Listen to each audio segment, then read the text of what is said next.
बिस्मिल्लाहिर्रहमानिर्रहीम। अस्सलामुअलैकुम। कैसे हैं आप सब? उम्मीद करती हूँ आप सब खैरियत से होंगे।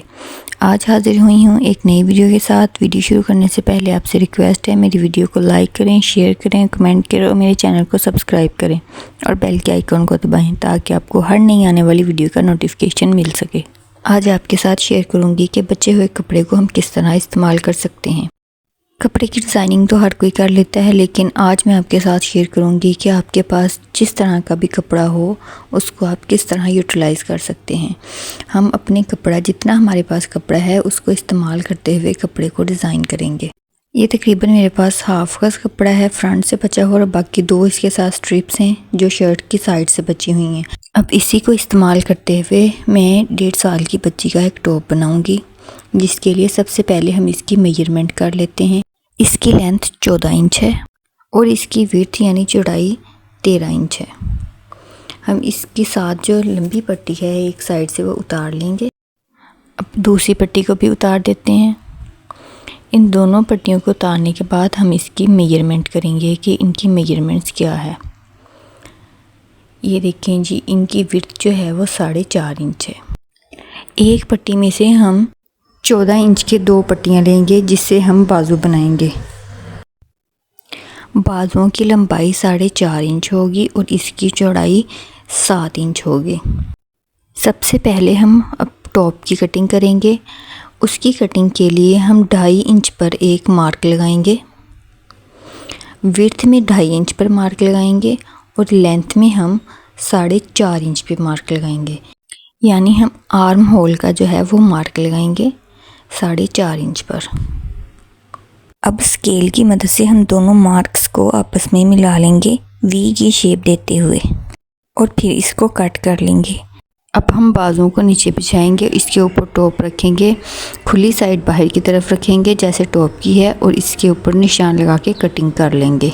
अब हम 9 इंच की 2 पट्टियाँ लेंगे, इनसे हम 4 कलियां कट करेंगे जो कि हमने टॉप के साथ अटैच करनी है। इस एक कोने को दूसरे कोने के साथ मिलाते हुए निशान लगा के इसकी कटिंग कर लेंगे। फिर इसकी रेप साइड को टॉप के साथ मिला के सिलाई लगा लेंगे और एक्स्ट्रा कपड़ा जो है वो कट कर लेंगे और नीचे से इसको गुलाई दे देंगे। अब हम आस्तीनों को तैयार करते हैं। उसके लिए हमने फ़ोल्ड करके सिलाई लगानी है और उसके बाद इसके ऊपर लेस रख के इसको सिलाई की मदद से तैयार कर लेना है। ये देखें जी, इसको हमने लेस लगा के तैयार कर लिया है। अब हम इन आस्तीनों को टॉप के साथ अटैच करेंगे। हम आस्तीनों को टॉप के साथ मिला के एक निशान लगाएंगे और वहाँ पे हम हल्की सी राउंड शेप देंगे और इसके बाद सिलाई की मदद से इसको टॉप के साथ अटैच कर देंगे। टॉप को नीचे बिछाएंगे और इसके ऊपर आस्तीन को बिछा के एक साइड पे सिलाई लगाएंगे। इसी तरह टॉप की दूसरी साइड पर दूसरी आस्तीन को बिछा के सिलाई लगा लेंगे। ये देखेंगे जी, टॉप की एक साइड के साथ बाजू ज्वाइन कर लिए हैं। अब टॉप की दूसरी साइड के साथ बाजुओं के दूसरे सिरों को ज्वाइन कर लेंगे।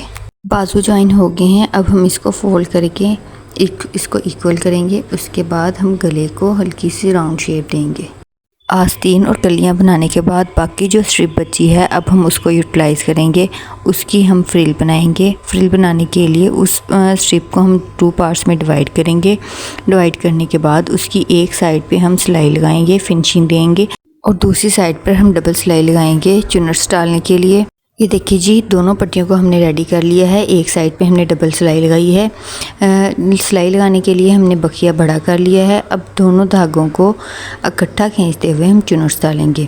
चुनर्स डालने के लिए हम धागों को दोनों साइडों से खींचते हैं ताकि चुनर्स इक्वल आएँ।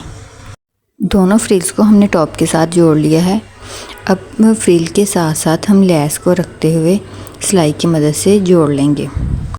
लेस लगाने के लिए हमने सिलाई लेस के दोनों किनारों पर लगानी है। ये देखिए जी, लेस भी हमने अटैच कर ली है। अब हम इसके नेक लाइन को रेडी करते हैं। नेक लाइन को रेडी करने के लिए हमने 13 इंच का एक इलास्टिक का पीस लेना है जो कि हम नेक लाइन में इंसर्ट करेंगे। इलास्टिक इंसर्ट करने के लिए हमने थोड़ा सा मार्जिन छोड़ना है जहाँ से हम इलास्टिक इंसर्ट करेंगे और बाकी नेक लाइन को हमने 1-1 पाँव की सिलाई लगानी है। अब हम एक सेफ्टी पिन लेंगे और उसकी मदद से हम नेक लाइन में इलास्टिक इंसर्ट कर देंगे। इलास्टिक इंसर्ट करने के बाद इलास्टिक के दोनों सिरों को हम एक दूसरे के ऊपर रख के सिलाई की मदद से इनको ज्वाइन कर देंगे। अब जो थोड़ा सा रास्ता हमने इलास्टिक इंसर्ट करने के लिए छोड़ा था वहाँ भी सिलाई लगा के इसको बंद कर देंगे। टॉप की दोनों साइडों पर सिलाई लगा के इसको कंप्लीट कर लेंगे। इसी के साथ हमारा टॉप जो है वो कंप्लीट हो जाएगा और इसके बाद हम जाएंगे अपने बॉटम की तरफ। बॉटम के लिए जो कपड़ा है इसकी मैंने 5 फोल्ड किए हुए हैं और हर फोल्ड जो है वो 14 इंचेस है। अब इसके 4 फोल्ड्स को अलग कर लेंगे और इसकी एक साइड को जो है वो हम अलग करके इसकी किनारी को भी अलहदा कर देंगे। किनारी को अलहदा करने के बाद हम एक पार्ट को 2 पार्ट में डिवाइड करेंगे और अब हम छोटे जो पार्ट हैं 2 पार्ट जो डिवाइड किए हुए हैं इनको कपड़े के बड़े 2 पार्ट्स के दरमियान में सिलाई की मदद से अटैच करेंगे। दोनों पार्ट्स को हम इसी तरह सिलाई की मदद से अटैच करेंगे। दोनों पार्ट्स को हमने सिलाई कर लिया है। अब हम इसकी कटिंग करेंगे। कटिंग के लिए सबसे पहले हम कोर्स का मार्क लगाएंगे। कोर्स का मार्क हम 8.5 इंच पे लगाएंगे। इसी तरह इसको ऊपर की साइड से मेजर करते हुए 6 इंच पे एक मार्क लगाएंगे। बाहर वाली साइड से ये मार्क 2 इंच पे आएगा। इसी तरह हम जहाँ पे हमने 8 इंच का मार्क लगाया था वहाँ पे भी हम 2 इंच का एक मार्क और लगाएंगे और फिर इन मार्क्स को आपस में मिला लेंगे और जहाँ पे इसका कोना बना है वहाँ पे हम राउंड शेप देंगे। राउंड शेप देने के बाद हम इसकी कटिंग कर लेंगे। कोच यानी आसन से पांचों तक हम हल्की सी तिरछी कटिंग करेंगे। अब हम इसके नीचे एज पे इसके लेस लगाएंगे। लेस लगाने के बाद इसकी कोच की सिलाई लगाएंगे और कोच की सिलाई लगाने के बाद हम इसकी बेल्ट की सिलाई लगाएंगे जहाँ पे हमने इलास्टिक इंसर्ट करना है। अब हम दोनों पांचों को सिलाई लगा के इसको कंप्लीट कर लेंगे।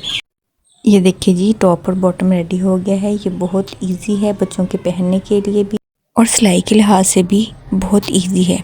बिगनर्स भी इसको आसानी से सिलाई कर सकते हैं। ये पहना हुआ भी बहुत अच्छा लगता है। इसी के साथ हमारी वीडियो कंप्लीट होती है। दुआ में याद रखिएगा। फिर मिलेंगे एक नई वीडियो के साथ। तब तक के लिए अल्लाह हाफिज़।